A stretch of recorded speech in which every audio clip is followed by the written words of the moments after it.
Hey, booktubers, I want to share with you one of the more astounding things that I have ever read. And it will show you what treasures lie in Project Gutenberg if you are prepared to mine deep enough. This is by a man named Lord Timothy Dexter. Nobody knighted him but himself. And it is called A Pickle for the Knowing Ones. The frontispiece shows a picture of him with a giant hat, walking stick, and hairless little black dog. I will attempt to read you a little passage, and this will be an adventure, as you will see in a minute, because there was a confusion between him and his printers. There were several pages at the end which contained colons and semicolons and long lines of periods and commas and hyphens and other punctuations. And naturally, the printer thought this was a mistake, didn't include them. But they were meant to be included. And the reason is that the good Lord Timothy Dexter had received a lot of complaints that there was no punctuation in his writing. In fact, there's no end to the sentences or sentence. However, he obliged very kindly to them and said, okay, you want punctuation? And he put it all at the end. No, Mr. Printer, sir, I was at no haven 7 years and 7 months past at commencent degrees, going on 40 boys, was tuck degrees to dow good or not good. The old man with the hat on told them to study howman nader and walk as a band of brothers from the day I thought. He does have capital letters. The A was capitalized there for some reason. From that day I thought that all those thous that was bowed up to Kaliag, the meaning was to get their living out of the labor, if the Kaliags was to consider one century with an ES and EY, and ampersand, keep up the game, reckon the cost of all capital A, from their THRE, cradle to 22 years old, all their fathers and gird innens, to lay out 100 years interest and interest upon interest, a trust guess at it, and cast it, see how many 100,000 millions of dollars it would come to mad rogues and thieves, to plunder the laboring man that sweats to get his bread, good common laning, is the best sum, good books, is best well under, stowed, to honest, no H, don't be priest ridden, it is a cheat all be honest in all things, no H, now fear let this go as you find it my way, spelling one L, how is the strangest man. Whew, that's just one short excerpt. So, what makes powering through this fascinating prose worth it? Oh, let me tell you, so much. All right, let's scroll down to the first section. There's not really chapters or numbered or anything like that, but there's a little part here that says, from the Museum of Timothy Dexter, Esquire. Let me tell you about the museum. It is his home. It is a fascinating place. There are many statues. There are statues of Bonnie Napoleon. There are statues of the founding fathers. In fact, Jefferson's was meant to be holding a document, surely the Declaration of Independence. However, Lord Dexter insisted it must be the Constitution, and the artist insisted it must be the Declaration of Independence, surely. Therefore, Timothy Dexter took out a pistol and shot at him. And of course, there are statues of Timothy Dexter. There's one of his just declaration. That's Jefferson Declaration. I already covered that one. There's one of him. Of course, he's got his coat of arms, his made-up coat of arms. What else have we got here? Oh, yes, some of the other statues are Jack Tar, not sure who that is, and an Indian called Corn Planter. Oh, yes, I remember. There was the coffin. Yes, he also had his coffin made and laid out, and made use of it because he staged his own funeral. And at said staged funeral, you can imagine it was quite an affair with all sorts of people in attendance. His wife was not seen to shed a tear, whereat the dead man appeared from the wings and began beating her with his stick, aforementioned walking stick. I forget what was on top of it, and had to be restrained. Now, he did have his poet laureate read at the funeral. His poet laureate, he was an apprentice of his when he first started out a glove maker, and he took him under his wing and made him his poet laureate and crowned him with a crown of parsley. And let me read you the poem that his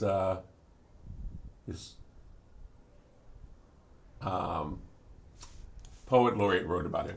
Lord Dexter is a man of fame, most celebrated is his name. More precious far than gold that's pure, Lord Dexter live forevermore. His noble house it shines more bright than Lebanon's most pleasant height. Never was one who stepped therein who wanted to come out again. His house is filled with sweet perfumes, rich furniture doth fill his rooms. Inside and out it is adorned, and on the top an eagle formed. His house is white and trimmed with green. For many miles it may be seen, it shines as bright as any star. The fame of it has spread afar. Lord Dexter, thou, whose name alone shines brighter than King George's throne, thy name shall stand in books of fame, and princes shall his name proclaim. Lord Dexter hath a coach beside, in pomp and splendor he doth ride. The horses champ the silver bit, and throw the foam around their feet. The images around him stand, for they were made by his command.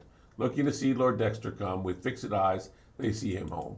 For lions stand to guard the door, with their mouths open to devour all enemies who do disturb Lord Dexter on his shady grove.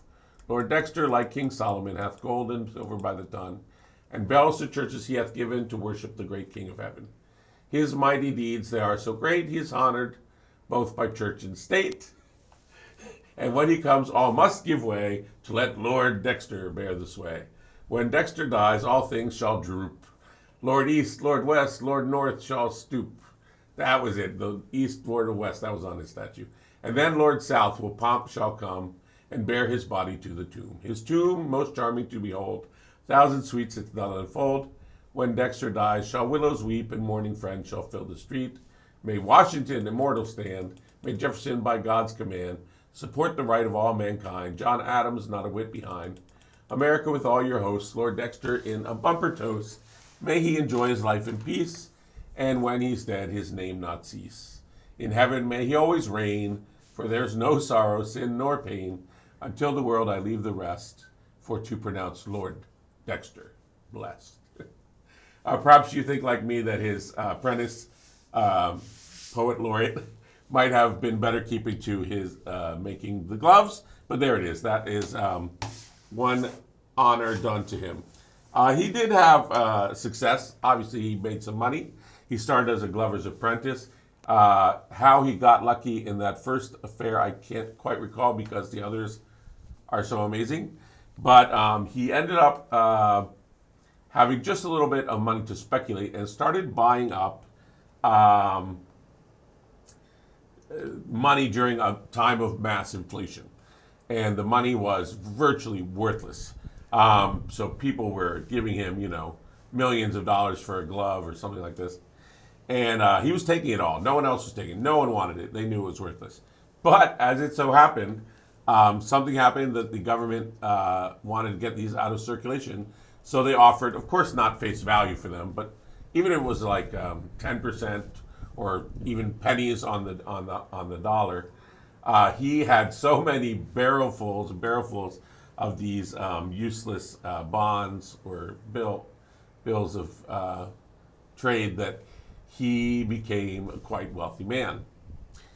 Now, people used to like to make fun of his pomposity by suggesting strange business ventures to him because they knew that he did not get rich by his own wisdom. But every turn it worked out in his favor. I mean, he literally took coals to Newcastle. If you're an American or not a British person, basically, you might not know what this means. Okay, so taking coals to Newcastle. Newcastle is the place that coal is mined in England. They produce all the coal. Taking coals to Newcastle would be like in America, I don't know, taking cheese to Wisconsin or anyway, I can't think of one for Australia and South Africa, let alone all the non-English speaking places that might be listening to me. So let's just say you're not going to make a lot of money if you try to take coals to Newcastle, except when his shipload of coal rolls into Newcastle. Newcastle is having a massive miner strike, and you cannot get coal for gold.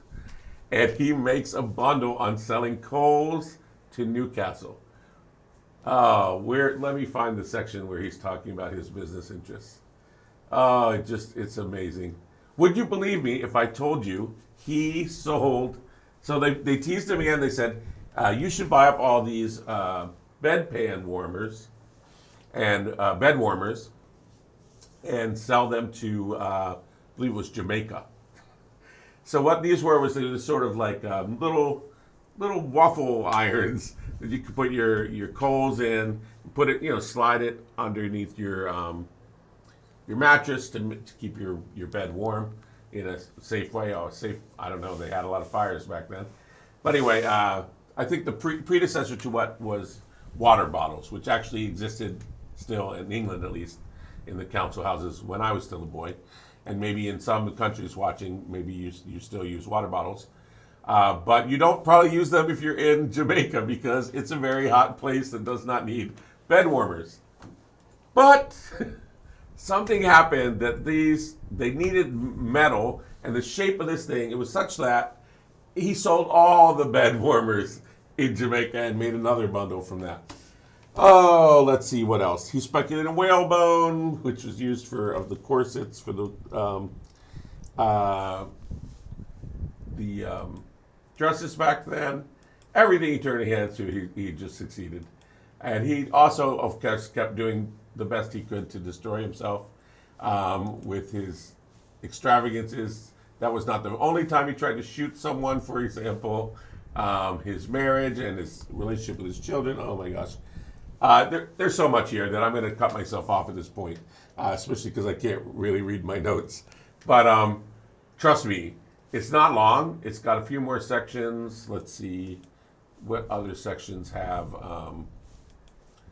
titles like the museum one. No, I can't find any more.